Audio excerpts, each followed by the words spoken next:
खुदी को तू खुदा समझेगा कुछ नहीं होगा, तू अगर खुद को जुदा समझेगा कुछ नहीं होगा।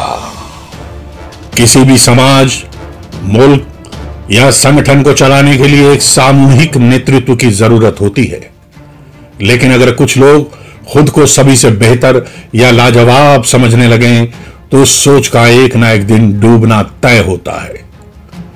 पश्चिम बंगाल के 2021 के चुनाव में भी यही हुआ। वहां भी बीजेपी ने अपने वही चेहरे यानी मोदी जी, अमित शाह, योगी जी और दूसरी तरफ देखें तो श्री रामचंद्र जी को बेचने की कोशिश की, लेकिन इस बार ये खेला नहीं चला। श्री राम जी ने भी उनका साथ नहीं दिया।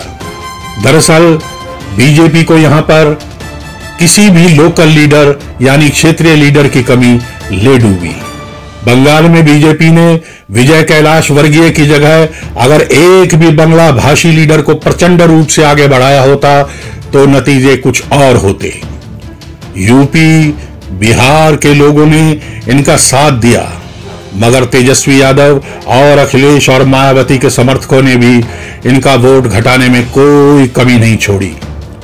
अगर देखा जाए तो यूपी में योगी जी और मध्य प्रदेश में शिवराज जी, आसाम के मुख्यमंत्री सोनोवाल के अलावा किसी प्रदेश में कोई जुझारू नेता नहीं है।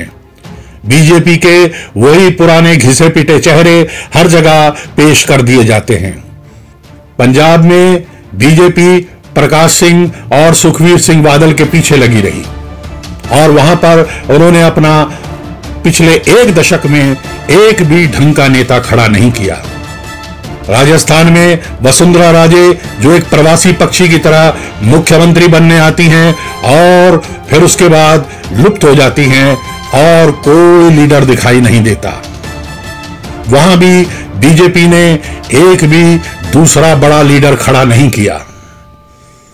गुजरात, झारखंड, तमिलनाडु, आंध्रा, केरल, उत्तराखंड और हिमाचल में आज भी जुझारू नेता का अभाव है। दूसरी तरफ पूरा विपक्ष बीजेपी को खत्म करने और मोदी जी को नीचा दिखाने में किसी भी हद तक जा सकता है। कांग्रेस और वामपंथी तो किसी आत्मघाती दस्ते की तरह बीजेपी को मिटाने में निकले हुए हैं।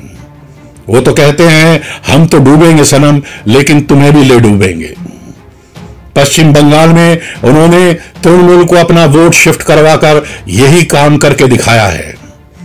दूसरी तरफ कुछ तथाकथित किसान नेता भी हैं जिन्होंने वहां के किसानों को भड़काने में कोई कसर नहीं छोड़ी।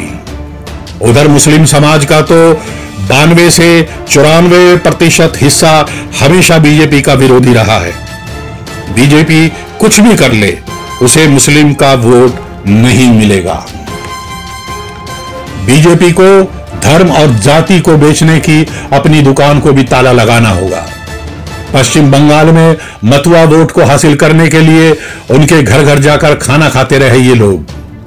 मोदी जी बांग्लादेश जाकर दंडवत प्रणाम करके इस समुदाय को लुभाने की कोशिश करते रहे, मगर हुआ क्या? वही ढाक के 3 पात। बीजेपी अब मध्यम वर्ग के लोगों के लिए कुछ करे, जिनके टैक्स के पैसे और जिनके वोट से आप कुछ मक्कारों के घर और शौचालय बनाने के काम में लगे रहे हैं। दिल्ली में भी इन्होंने तकरीबन सरेंडर ही कर दिया है। यहां कोई जुझारू नेता नहीं है जो सरकार से सवाल कर सके, सड़क पर लड़ सके। पश्चिम बंगाल में एक भूल जो बिहार में भी हुई थी दोहराई गई। यहां मोदी जी ने दीदी ओ दीदी को एक मजाक बनाकर बहुत सी महिलाओं में घृणा भर दी। ममता जी ने भी इस मौके को महिला अस्मिता से जोड़ दिया। बिहार में भी डीएनए वाला बयान देकर मोदी जी ने पूरे बिहार को नीतीश कुमार के पीछे लामबंद कर दिया था। तब नीतीश, कांग्रेस और तेजस्वी यादव ने करोड़ों लोगों के बाल मोदी जी को पोस्ट किए थे और बीजेपी जीती बाजी हार गई थी। ममता बनर्जी ने भी बीजेपी के लोकप्रिय नेताओं की भीड़ को बाहरी गुंडा बताकर बंगाल अस्मिता का खेल खेल दिया।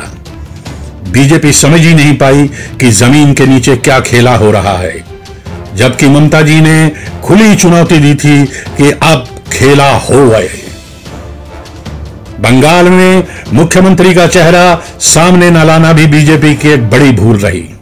ममता बनर्जी ने अपने पैर के टूट जाने से लेकर सड़कों पर एक पीड़ित बंगाली महिला का पूरा खेल खेला और जीतते ही वो व्हीलचेयर छोड़कर चलती फिरती नजर आईं।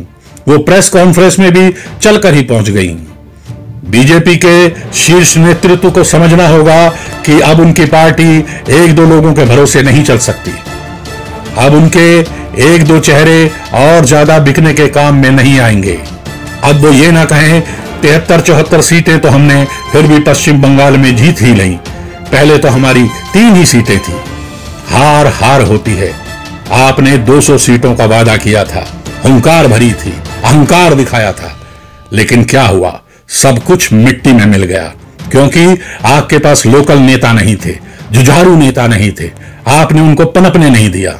एक बात और, कहते हैं अहंकार और दिमागी बुखार जल्दी पीछा नहीं छोड़ता, वरना अंत में इंसान फिर यही कहेगा, यही कहता है, लुट गया माल तेरा, लुट गया माल वे, पगड़ी संभाल मोदी, पगड़ी संभाल वे।